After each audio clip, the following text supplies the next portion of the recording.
गिलगिट बल्टिस्तान में अभी पाकिस्तान चाइना को गोल्ड और यूरेनियम जैसे नेचुरल रिसोर्सेज को निकालने के लिए खुला छूट दे रहा है। गुरखा लोगों को इंडियन आर्मी ज्वाइन करने से रोकने के लिए नेपाल में मौजूद चाइनीज एम्बेसी एनजीओ की मदद से प्रोपेगेंडा फैलाने की कोशिश कर रही है। डीआरडीओ की तरफ से अभी शायद एक बार फिर से हाइपरसोनिक टेक्नोलॉजी डेमोन्स्ट्रेटर व्हीकल को टेस्ट करने का फैसला किया गया है। ऑर्डिनेंस फैक्ट्री बोर्ड त्रिचिपल्ली की तरफ से अभी एक stabilised remote control gun system को लॉन्च किया गया है। इंडियन एयरफोर्स में अभी एचएएल की STT-40 बेसिक ट्रेनर एयरक्राफ्ट को बड़ी मात्रा में शामिल करने का फैसला किया गया है और चाइना के पास अभी ऐसे 2 रडार स्टेशन मौजूद है जो कि भारत की कन्याकुमारी से भी लॉन्च होने वाली हर एक मिसाइल को ट्रैक कर सकते हैं। नमस्कार दोस्तों, मेरा नाम है अंशुमन नायक और आप सभी का बहुत बहुत स्वागत है इंडियन डिफेंस न्यूज की डिफेंस टॉक सीरीज में। तो चलिए देर ना करते हुए आज की वीडियो शुरू करते हैं। आज की पहली अपडेट चाइना और पाकिस्तान को लेके, और ये अभी कोई मजाक वाली बात नहीं है क्योंकि पाकिस्तान की तरफ से अभी जो हरकतें किया जा रहा है ये इंटरनेशनल लॉ का क्लियर वायलेशन है। पाकिस्तान की तरफ से अभी गिलगिट बल्टिस्तान में जो नेचुरल रिसोर्सेस हैं उन सभी की माइनिंग करने के लिए चाइनीज कंपनियों को फ्री हैंड दिया गया है। इसके अलावा पाकिस्तान की तरफ से द्यामेर में एक बहुत ही मैसिव डैम को बनाने का फैसला किया गया है जो कि ऑफिशियली भारत का है। इस पर बाद में बात करेंगे, लेकिन अभी पाकिस्तान की सरकार की तरफ से चाइनीज कंपनियों को गिलगिट बल्टिस्तान में माइनिंग करने का जो खुला छूट दिया जा रहा है इस पर चुप रहना नहीं चाहिए। इसके बारे में अभी United Kashmiri people national party के ऑफिशियल स्पोक पर्सन ने बताया है कि इमरान खान चाइनीज कंपनियों को 2000 से ज्यादा लीज दे चुके हैं और गिलगिट से चाइनीज कंपनियों को भारी मात्रा में गोल्ड और यूरेनियम जैसे नेचुरल रिसोर्सेज को निकालने के लिए खुला छूट दिया गया है। इस पार्टी के official spoke person Ajaz Khan ने यह भी बताया कि पाकिस्तान की कॉन्स्टिट्यूशन की आर्टिकल 257 के मुताबिक गिलगिट बल्टिस्तान के नेचुरल रिसोर्सेज के ऊपर पाकिस्तान का कोई भी हक नहीं है। यहाँ पर अभी निसूज को लेकर जो भी सवाल उठाने की कोशिश करता है उनको सजा दी जाती है। पाकिस्तान की मीडिया इस बात को लेकर रिपोर्ट नहीं कर सकता है और न ही इन कॉन्ट्रैक्ट्स को चाइनीज कंपनियों को देने से पहले पाकिस्तान की सरकार की तरफ से यहाँ की लोकल लोगों के साथ बातचीत किया गया था। यानी कि गिलगिट बल्टिस्तान के लोगों के बिना सहमति के ही उनके नेचुरल रिसोर्सेज को अभी चाइना को पाकिस्तान बेच रहा है। इस बात को लेकर अभी गिलगिट बल्टिस्तान के लोगों की तरफ से चाइना के खिलाफ और पाकिस्तान के खिलाफ आवाज उठाने की कोशिश की जा रही है कि चाइना अभी उनके नेचुरल रिसोर्सेज को लूट रहा है। पर मेरे हिसाब से भारत को भी इस मामले को अभी इंटरनेशनल मंच में ले जाना चाहिए क्योंकि ये सिर्फ अभी गिलगिट का प्रॉब्लम नहीं बल्कि हमारा प्रॉब्लम है, क्योंकि गिलगिट भी भारत का हिस्सा है और हम ऐसे ही हमारे नेचुरल रिसोर्सेज को लूटते हुए नहीं देख सकते हैं। अब जरा द्यामेर में बनने वाली डैम की बात कर लेते हैं। इस प्रोजेक्ट के बनने के बाद ये लगभग 45,000 मेगावाट की इलेक्ट्रिसिटी को जनरेट करने वाला है, लेकिन इससे होने वाली ज्यादातर सप्लाई लाइन को गिलगिट वासियों से कोई फायदा नहीं मिलने वाली है। यानी कि यहाँ पर जो भी इलेक्ट्रिसिटी जनरेट किया जाएगा उसे पाकिस्तान के अलग अलग इलाकों में भेज दिया जाएगा, लेकिन गिलगिट के लोगों को इससे कोई फायदा नहीं होगा। इन सभी बातों को लेकर अभी यूके PNP की तरफ से यूनाइटेड नेशन की जेनेवा मीटिंग के दौरान पेश करने का फैसला किया गया और उम्मीद किया जा रहा है कि भारत भी इसमें सेम सवाल करने वाला है। अब आगे बढ़ने से पहले वीडियो को लाइक कर दीजिएगा। साथ ही जो लोग पहली बार हमारे चैनल को देख रहे हैं या फिर अभी तक हमारे चैनल को सब्सक्राइब नहीं किए हैं, चैनल को सब्सक्राइब करना मत भूलिएगा। अगला अपडेट नेपाल, भारत और चाइना को लेके है। टाइम्स नाउ की रिपोर्ट के मुताबिक चाइना की तरफ से अभी नेपाल में ये प्रोपेगेंडा फैलाया जा रहा है कि किस वजह से नेपाल के लोगों को इंडियन आर्मी ज्वाइन करने के लिए भेजा जाता है।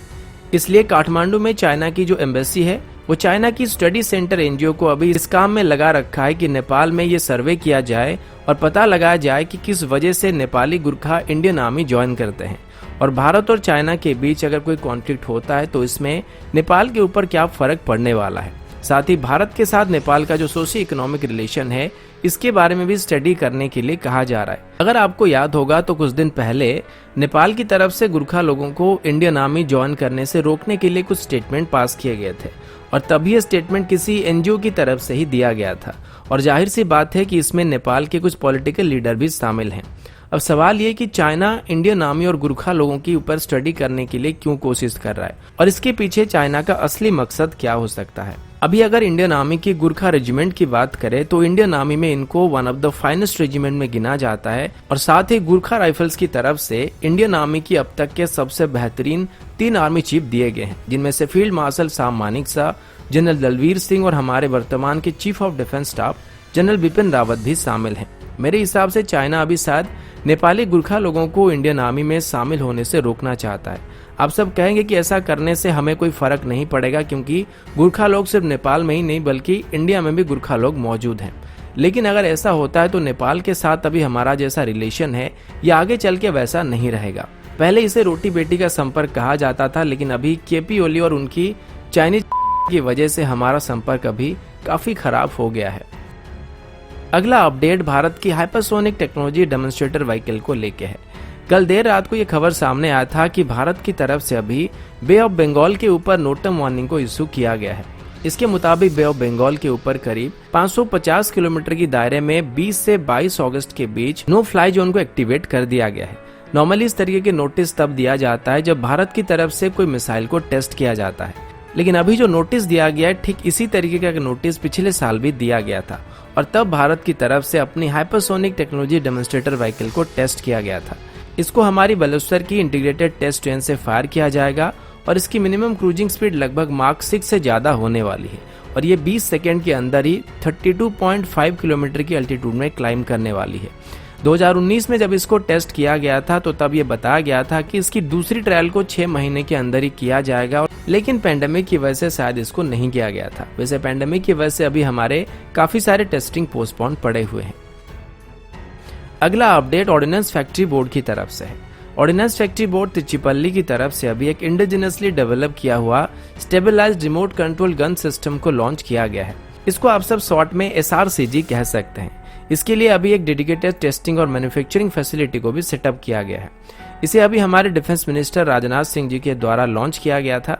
ऑर्डिनेंस फैक्ट्री तिरुचिपल्ली की तरफ से बताया गया कि SRCG में 12.7 mm की नेटो स्टैंडर्ड की मशीन गन का इस्तेमाल किया गया है और इन गन्स को मेनली मरीन ऑपरेशन में इस्तेमाल किया जाता है। आमतौर पर ऐसे गन वॉर्सेस में या फिर पेट्रोल बोट में इस्तेमाल किया जाता है।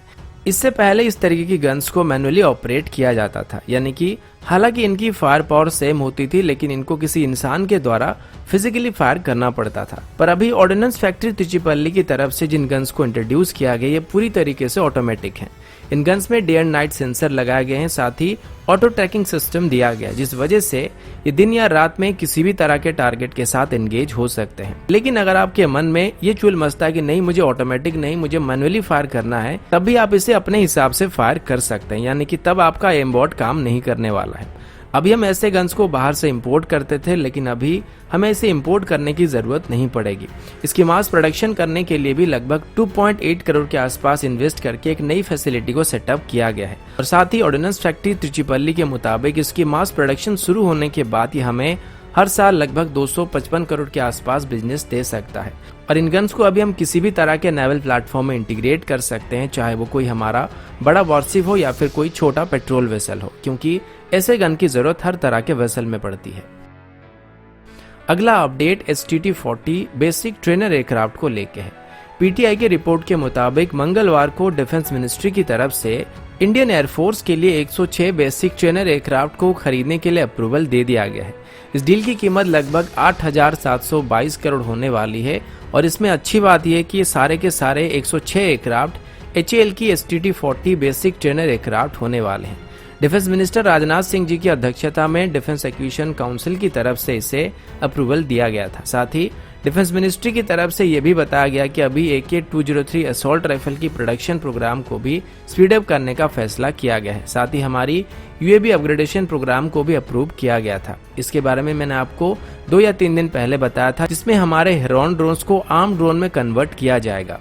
STT-40 की बात करें तो अभी इसको सर्टिफिकेशन मिलना बाकी है और HAL इस पर काम कर रही है, लेकिन डिफेंस एक्विजिशन काउंसिल की स्टेटमेंट के मुताबिक सर्टिफिकेशन मिलने से पहले भी इसकी 70 यूनिट को इंडियन एयरफोर्स में शामिल किया जाएगा और सर्टिफिकेशन मिलने के बाद बाकी बचे 36 जेट को इंडियन एयरफोर्स में इंडक्ट किया जाएगा।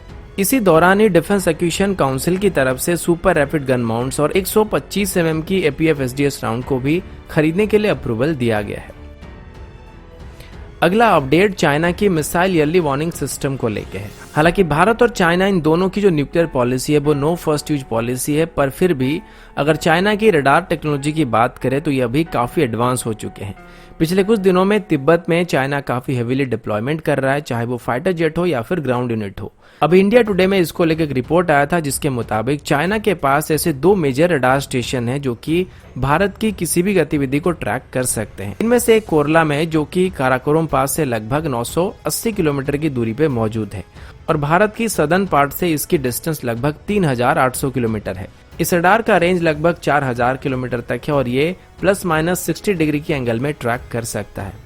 तो उस हिसाब से देखें तो इसकी रेंज में पूरा का पूरा भारत आ जाता है, क्योंकि इस रडार की पोजीशन के हिसाब से तो भारत की ईस्ट से लेके वेस्ट तक सिर्फ 100 डिग्री के अंदर ही आ जाती है, जो कि इस रडार की रेंज के अंदर है।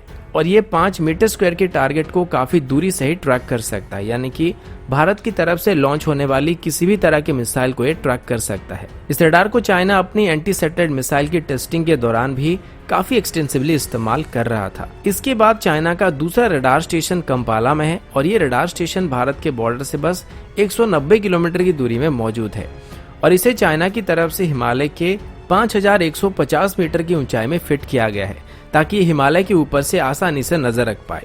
यहाँ पर चाइना की तरफ से P-35 बारलॉक रडार, YLC-2A और YLC-4 के साथ साथ सैटेलाइट कम्युनिकेशन सिस्टम को इंस्टॉल किया गया है और 2008 के बाद स्टेशन को फुली ऑटोमेटिक कर दिया गया था, यानी कि अपने टारगेट को अपने आप ही डिटेक्ट कर सकता है, ट्रैक कर सकता है और डिस्ट्रॉय कर सकता है।